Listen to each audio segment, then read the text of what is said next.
Okay, this is attempt number 2 at building the Kanger Protank coil using a 1.5 millimeter screw. This is a brass screw that happens to be from an RC model kit that I happen to get. It's fine thread.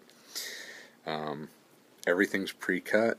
We have the 1 millimeter wick, and we have the 2 millimeter wick.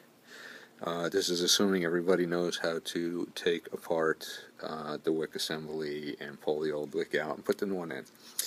So I'm just going to jump right into this. Before we get started, we're just going to pre-treat our wire, burn off any oils or anything, and what this does is also helps it to make it more malleable to turn a coil. That's it. That's all you need to do. So with I don't have a zoom or anything, but with the wire about 1.5 inches length down on the side towards you on the screw, just hold that against the screw and then follow the threads and start wrapping into the threads of the screw. And I put about 5 wraps on. Finish off on the opposite side from where you started, because that's the way the Kanger is. And now we have a coil that is on the screw right now. So the way we take this off is we just rotate it counterclockwise. And I'll just let it drop off.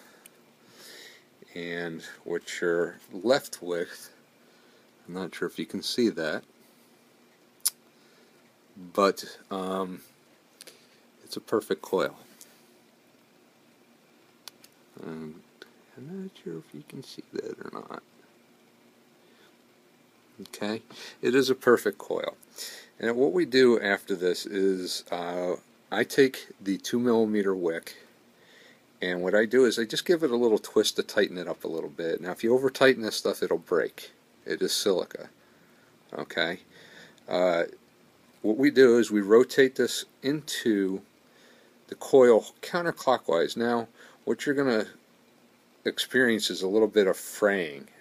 As you're screwing it in, back out a little bit each time and then start working it in. And don't be frustrated, because it will eventually, as you get it through and you turn it counterclockwise, it'll actually pull the wick through. Okay? So right now, you're looking at a completed coil and wick assembly without being trimmed or installed yet. Okay? That took us less than a minute. And again, that's 5 wraps.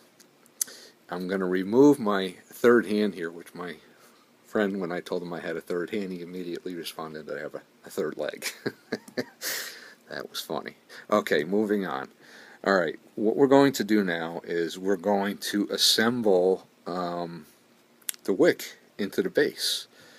So make sure you have one a little bit longer than the other. You want about 1.5 inches on one to start with, and I'll put about 1/4 inch extra on the other one. And what that allows you is to have one feed through first and then follow the other behind it, but it also tells you which side you're on. In other words, I can look at this and I know that the short end is on the left side of my coil and the long end is on the right side of my coil. It's not relevant really, but what I can do is also look through here using the screw that I use, and I can see that the coil is in no way going to touch the outside of this base, nor is the inhaler portion of this that's going to be snapped on here, because this is metal, and if your coil is too wide, your coil will touch this and you will actually get a short.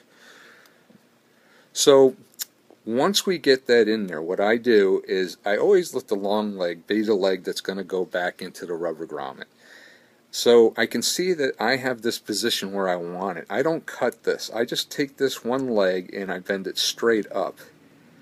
And the purpose for doing that is as you install the rubber grommet, it's going to give you a little bit of push on that coil to want to go back out. If you bend that there, that's helping it to remain where you have installed it.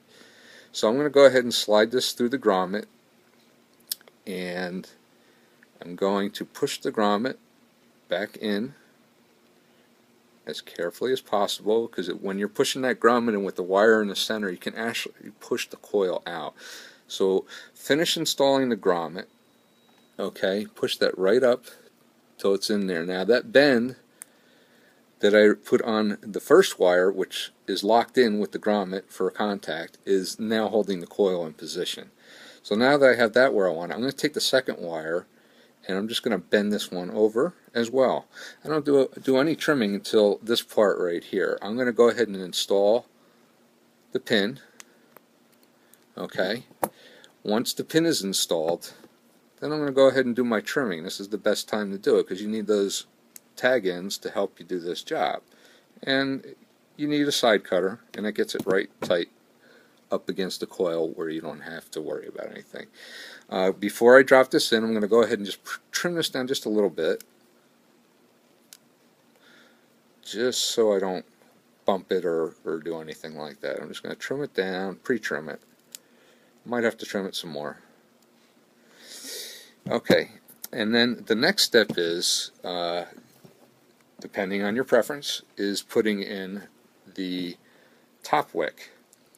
And what I do for the top wick is relatively self-explanatory. Hold on one second here. Okay, for the top wick, I'm going to cut a piece of top wick that is 1 millimeter and lay it right in there. Okay, that was a very poor cut on my part. I frayed this a little bit, but we're going to go ahead and use this anyways for demonstration purposes. Alright, I know you can't see into the top with the way I'm shooting the video, but I'm just making sure that that wick is centered over the other wick, and now I'm going to place the top. Actually, I'm not going to be placing the top on here because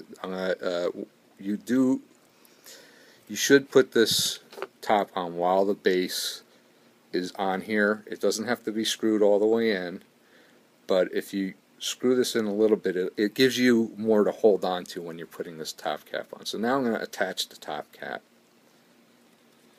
Okay, that is snapped on. So what you're looking at is a untrimmed coil. Before I go any further, I'm going to take my tester just to make sure that I need to have the bottom on, of course. I'm going to go and check my resistance right now. Alright, this will also tell me if I have a short. And that is 1.96 ohms, which is exactly what I'm looking for. Okay, so there's no short. So what I do at this point, after testing it, I'm going to go ahead and unscrew it back out of here. And the little flyers that are sticking off here, you can trim them. Don't trim them too close because you need the wick. I'm just going to clean it up just a little bit so it's a little bit closer to the rubber that the mouthpiece sits against. Okay, so that is the coil trimmed afterwards. Now what we're going to do is we're going to go ahead and we're going to put this back in the base, and what I'm going to do is I'm going to use my Vamo to make sure everything is good here. Now I don't have to pre-burn because we already did that with a lighter. That's not necessary. So I'm going to check my ohms right now. 2.1 ohms exactly.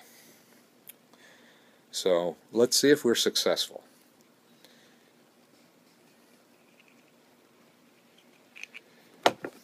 I'm going to take a tank that's been sitting here with some Halo Tiki juice in it.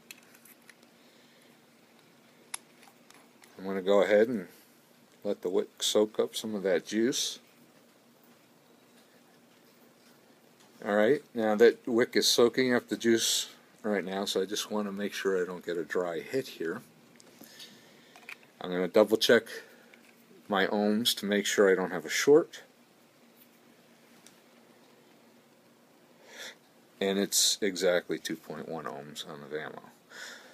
Alright, let's set this. I usually vape around 3.5 to 4 watts. Let's get her started.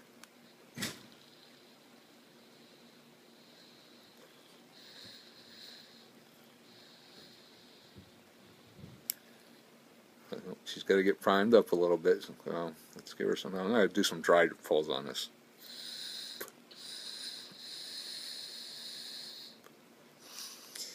And let's try bumping up to 4.5.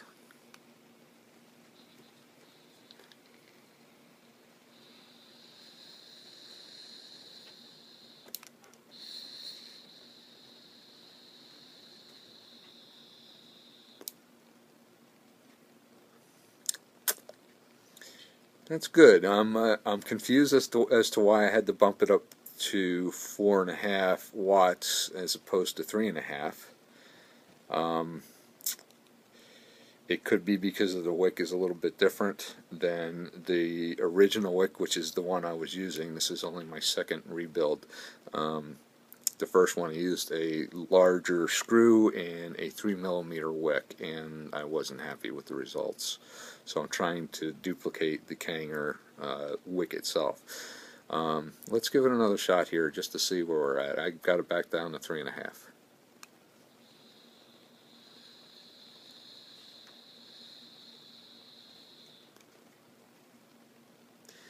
Now that's not vaping very well.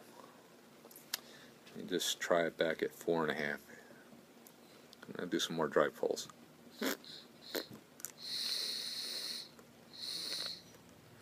That's a wet wick. I'm going to go to 4.